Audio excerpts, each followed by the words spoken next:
Hello students. आज हम अपनी फुटप्रिंट्स विदाउट फीट जो हमारी बुक थी उसका चैप्टर नंबर 3 के क्वेश्चन आंसर करेंगे। ठीक है, द मिडनाइट विजिटर। अब इसमें जो हमारा फर्स्ट क्वेश्चन है वो है Ausable did not fit any description of a secret agent Fowler had ever read. तो ये जो क्वेश्चन है काफ़ी बड़ा है, वैसे ही जैसे पिछले चैप्टर का था, तो इसलिए मैंने सिर्फ एक ही लाइन लिखी है। तो आप कंफ्यूज मत होना कि इतना छोटा क्वेश्चन कैसे है। ठीक है, तो बाकी क्वेश्चन उसमें से रीड कर लेना। और अभी हम इसका आंसर देखते हैं कि कैसे ओजेबल जो है डिफरेंट था दूसरे सीक्रेट एजेंट से। Ausable is different from other secret agents in more ways than one. मतलब सिर्फ एक ही तरीके से वो दूसरे सीक्रेट एजेंट से अलग नहीं था, बल्कि काफ़ी वे में था। Firstly he was extremely fat. सबसे पहले हम जो टीवी वगैरह में देखते हैं, मूवी में देखते हैं या सीरियल में देखते हैं कि जो एजेंट सीक्रेट एजेंट होते हैं वो बिल्कुल फिट होते हैं, लेकिन ये क्या था, एक्सट्रीमली फैट था।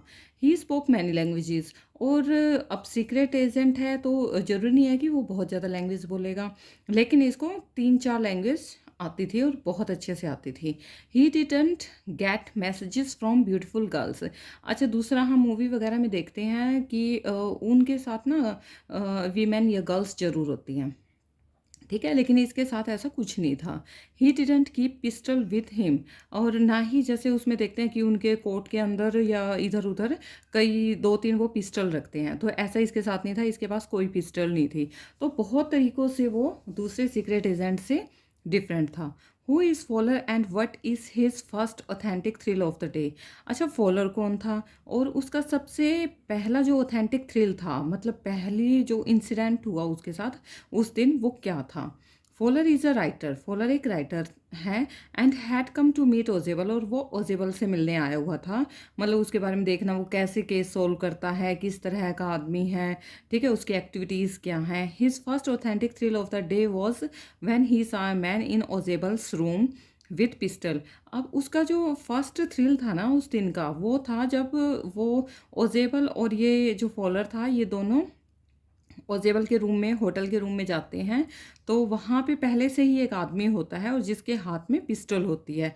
तो एकदम से अगर हम अपना घर का भी लॉक खोलते हैं या किसी कोई होटल हमने ले रखा है उसका भी रूम हम जैसे ओपन करते हैं क्योंकि हमारे पास रहती है और वहाँ पे पहले ही कोई आदमी पिस्टल लेके खड़ा हो, तो ये सबसे ज़्यादा थ्रिलर होगा हमारे लिए। तो ऐसा ही फॉलर के लिए था। हाउ हैज़ मैक्स गोट इन। अब नेक्स्ट पेज नंबर 15 पे हमारा क्वेश्चन है, जो मैक्स था वो कैसे अंदर आया। Max had got into room using a pass key. उसके पास दूसरी पास की होगी, दूसरी की होगी रूम की। या उसने चोरी की है या उसने बनवाई है या उसने कुछ अरेंजमेंट किया है, तो उसके थ्रू वो रूम में आया था। हाउ डज ओजेबल से ही गोट इन। किस तरह से जो ओजेबल था उसने कहा कि किस तरह से ये आया होगा, जो मैक्स है रूम में आया होगा, क्योंकि वो सीक्रेट एजेंट था तो वो अपना भी दिमाग यूज़ करेगा ना। तो ओजेबल कहता है, Ausable said that he thought Max had got into the room through the balcony. वो सोचता है कि बालकनी से आया होगा जरूर मेरे रूम में, क्योंकि की तो मेरे पास थी। और वैसे मास्टर की वगैरह जो होती हैं वो होटल वालों के पास होती है और वो देंगे नहीं ऐसे किसी अजनबी को। तो उसने सोचा कि ये जरूर, उसने कहा कि ये बालकनी से आया होगा। He said that it was the second time in a month that somebody had got in his room this way. तो उसने उसको कहा, मतलब उसको बहकाने के लिए कहा कि ये ना सेकंड टाइम हुआ है एक मंथ में कि कोई इस बालकनी के थ्रू मेरे रूम में एंटर किया है किसी ने। Textual question answer. Textual question answer कौन से होते हैं, जो हमारे बैक एक्सरसाइज के क्वेश्चन आंसर होते हैं। तो कंफ्यूज मत होना कि ये टेक्सचुअल क्वेश्चन आंसर कहाँ से आ गए। तो फर्स्ट हमारा क्वेश्चन है पेज नंबर 18 पे। Ausable did not fit any description of a secret agent Fowler had ever read. जो फॉलर ने पहले सीक्रेट एजेंट्स के बारे में पढ़ा था, जैसे मूवी वगैरह में पढ़ा होगा, बुक्स में पढ़ा होगा, तो वो किसी भी डिस्क्रिप्शन में फिट नहीं हो रहा था। तो ऐसा क्या था। Secret agents in books and films look like tall, dark and handsome होते हैं। ठीक है, लंबे लंबे डार्क कलर होता है उनका और हैंडसम होते हैं। They keep beautiful women for company. और उनके साथ ब्यूटीफुल वेमेन जरूर होती हैं उनको कंपनी देने के लिए। They would smoke a cigar. और वो हमेशा सिगार को स्मोक करते हुए दिखाई देते हैं। In movies based on James Bond show high tech gadgets are used. और जो जेम्स बॉन्ड की मूवीज़ हैं उनमें हाई टेक जो गैजेट्स हैं वो यूज़ किए जाते हैं। ठीक है, जेम्स बॉन्ड जो बनता है ना सीक्रेट एजेंट, उसमें how does Ausable manage to make Max believe that there is a balcony attached to his room, look back at his detailed description of it, what makes it a convincing story।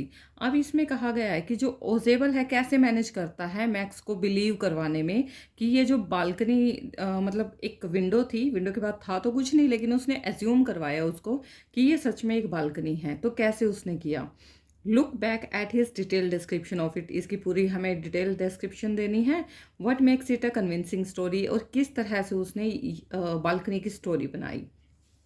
ठीक है, Ausable creates a detail description about his room that it is a part of big apartment.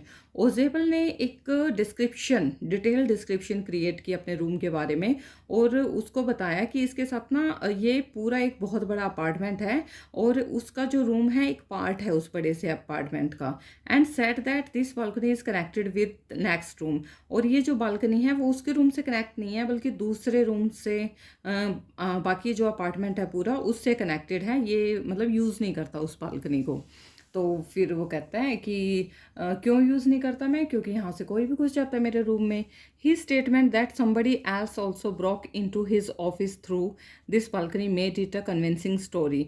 तो उसने पूरी statement बनाई कि किस तरह से मतलब ऑफिस के थ्रू, मतलब बालकनी के थ्रू उसके ऑफिस में, ऑफिस ही होता है वो घर उसका, तो वहाँ पर घुस जाते हैं। तो ये पूरी उसने एक अच्छे से स्टोरी बनाई।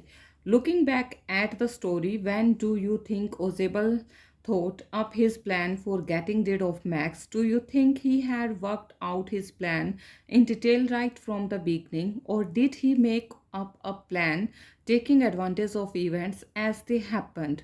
तो इसमें कहा है कि हम स्टोरी को अगर देखते हैं तो आप कब ऐसा सोचते हो कि जो ओजेबल है उसने इस प्लान के बारे में सोचा होगा मैक्स को पागल बनाने के लिए। तो कब उसने सोचा होगा, पहले तो उसको पता ही नहीं था कि मैक्स उसके रूम में मिलेगा, तो उसने उसी टाइम, इसका मतलब उसी टाइम उसने वो स्टोरी बनाई है। Do you think he had worked out his plan in detail right from the beginning, क्या उसने पहले से ही स्टोरी बना रखी थी या उसने उसी टाइम इवेंट्स को देखते हुए वो स्टोरी क्रिएट की थी। No, I don't think that he had worked out his plan in detail earlier, पहले नहीं बनाई थी उसने वो story. He made up a story of balcony, and उसने उसी टाइम उस बालकनी की स्टोरी बनाई। And when Henry was knocking the door, और जब हैनरी जो वेटर था वो डोर को नॉक कर रहा था, he said there is a police outside, उसने ये भी स्टोरी बनाई कि बाहर पुलिस है, वो नॉक कर रही है दरवाजे को। Max became restless and jumped out of the window, और जिस इस तरह से मैक्स जो है रेस्टलेस हो गया और उसने विंडो से बाहर बालकनी सोचकर जंप कर दी। ठीक है, तो ये हमारा चैप्टर 3 के क्वेश्चन आंसर भी कंप्लीट हो चुके हैं। अब हमारी जो नेक्स्ट